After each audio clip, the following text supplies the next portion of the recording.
Eto po mga bossing ko, isa sa mga pinakamaganda na dapat ay meron po tayo mga bossing ko na mga pampaswerte. Makakatulong po ito upang sa ganon mabilis yung ma-achieve ang inyo po mga pinapangarap sa buhay.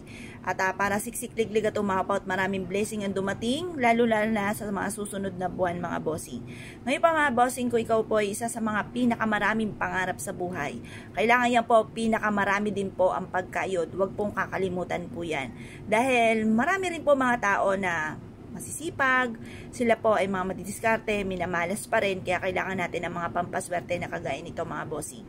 Ngayon po mga bossing, at marami rin po mga tao na ang daming hanash mga bossing ko sa buhay.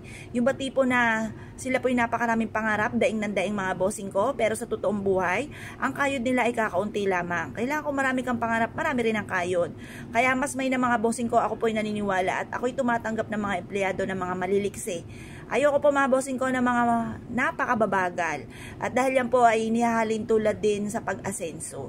Kaya kung kayo po ay may mga empleyado, maghanap ka ng mga empleyado na maliliksi. Yan po ay masisipag, yan po ay madiskarte, yan po ay kumbagay, ang takbo rin ng inyong negosyo ay ganun din, magiging mabilis, maliksi. Ngayon po mga bossing, mas mainam po na subukan nyo po itong gawin dahil ito po ay makakatulong upang sa ganon, mabilis yung makamtan ang mga pinapangarap bukod sa inyo pong sipag at tiyaga, pagiging madiskarte at hindi nakakalimot magdasal. Ito po isa sa mga paborito ko na mga pampaswerte. At marami nang nagpatutuod po din dito mga bossing ko na sila po ay sinuwerte dahil dito rin.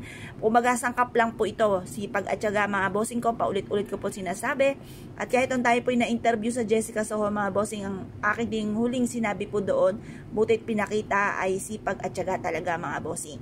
Kaya lang po may mga masisipag madiskarte pero minamalas pa rin, kaya para hindi tayo malasin or yung mga pagsubok na ipagdadaanan lang natin at hindi natin tatambayan mga bossing ko, subukan nyo pong gawin po ito mga bossing ko sa pamamagitan ng asin at barya.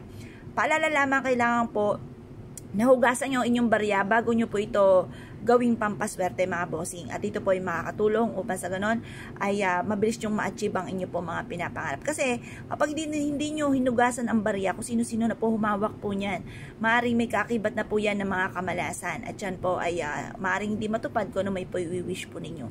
Kung naniniwala ka at nais po itong gawin, subukan nyo po ito, makakatulong po ito upang sa ganon ay mabilis nating ma-achieve ang ating mga pinapangarap. Ngayon po mga bossing, kung ikaw ay naniniwala at nais po itong gawin, lumarga po kayo, subukan nyo po ito mga bossing. Ito po yung ating barya mga bossing ko ay ihahalo natin dito sa asin. Kumuha kayo ng isang pouch mga bossing ko, tapos bitbitin nyo ito kahit saan kayo magtungo. Basta ang asin ay natunaw, paltan nyo lang ito ng panibagong asin. Kasi marami na rin siya nahigop ng mga negatibong enerhiya. Ako po mga bossing, yung unang-una kong gawa ng pampaswerte, almost 3 months, araw-araw, tunaw ng tunaw ang asin ko.